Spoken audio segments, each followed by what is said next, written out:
Well, the question isn't who or why anymore, so much as how. How could 200,000 tons of steel drop to the ground in under 11 seconds because of a fire? Well, over 1,000 architects and engineers say it simply can't, not the way it happened on September 11th. And now they want a new investigation. Well, Tim King is the editor of SalemNews.com. He's been covering this issue for quite some time now, and he joins me live from Oregon. You know, Tim, RT has been covering this topic extensively over the years, and I found it very interesting that the first line of the piece you wrote said, quote, "The mainstream press is showing interest in a taboo, however glaring subject, the inconsistencies in the Bush White House 9/11 account." First of all, what are the inconsistencies here, and why do you think that the mainstream media has started to pay attention now? Well, I think that part of it is that there are certain facts with things like the melting temperature of steel, and there are a lot of very, very known criteria about building implosions, and I think it's the fact that 1,000 engineers have signed on to this report now, and they're just saying it's physically impossible.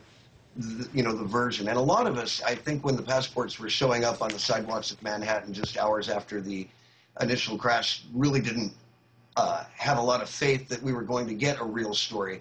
And I think that, after all this time with this many professionals, and these are high caliber professionals making these points, that we just have to pay attention, and now the mainstream media is too.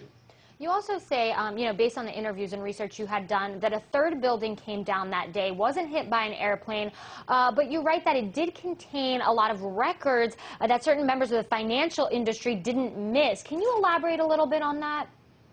Sure. Well, this was a building that was a World Bank building, and from our understanding from the research that's been done, there were just billions of dollars worth of gold down below. There were also a lot of records in that building that they conveniently disappeared.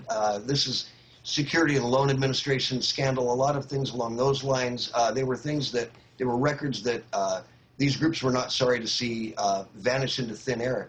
And Building 7, just the notion that it came down at all, when, as you said, it wasn't struck by an aircraft, I think, honestly, and I hate to say this, but I think half the Americans you could ask, how many buildings came down in New York that day? They would say 2. They would not say 3.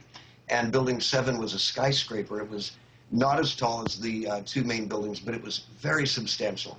And since jet fuel burns about the temperature of diesel, which isn't enough to melt steel in the first place, the notion of the third building coming down after not even being struck by an aircraft, it's pretty far out.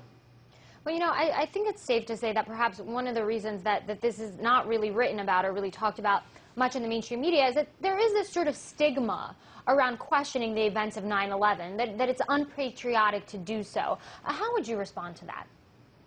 I would say that's exactly the case, and that's what all of the researchers and reporters who have taken the time to go into this subject have dealt with. It's an instant call on patriotism. It's an instant call on ethics.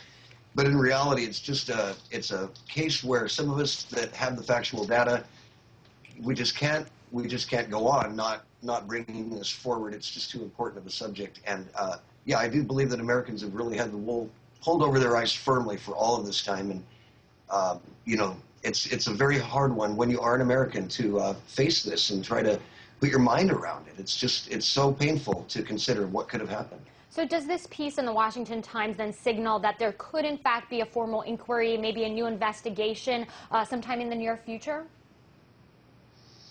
I would like to think that. I think Mr. Farmer and some of the other members of the 9/11 Commission who we've written about, I'd like to hear their opinion on it. People that are now coming out and saying that the information that was put forth in that report was not all there, it was not correct, it was heavily influenced. The thing about this is that there are so many parts to it, and 9/11, happened in 3 different locations, if you will, and each of the Pentagon, Shakespeare, Pennsylvania, and New York, they all have their own major inconsistencies in the stories. So it's really, I think, much larger than any of us can ever really fully grasp, but it's coming forward slowly. Tim King, SalemNews.com, I do want to thank you for your analysis.